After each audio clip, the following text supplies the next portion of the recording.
Hey guys, I hope you're all doing well. Welcome to another video. For today's video, I'm going to show you how you can be able to fix Facebook wrong credentials, okay? So before to tell you how you can be able to fix it, first I need to tell you what's the problem. So if you are connecting to Facebook, usually you are connecting from a unique IP. So sometimes you are in a different place, maybe you changed your location or your country, so the IP automatically will gonna change, okay? So even when you're gonna like log in with your right and correct info, Facebook will not want to give you the access because they saw that the IP is different from the usual one, okay? So here what you need to do is to click on forget password and try to renew a password, and after doing this you're gonna be able to access your account because they're gonna send you a code verification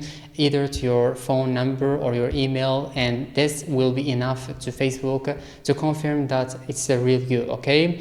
And there is another way if you don't want to change your password, which is to contact the customer support of Facebook so they can help you to fix that problem. So this was the two ways that you need to follow in order to fix that problem, and I hope this video, guys, was helpful to you. If it was, don't forget to like, subscribe to the channel and turn on the notification bell so you don't miss any video I post in future, and see you in the next video. Thanks for watching.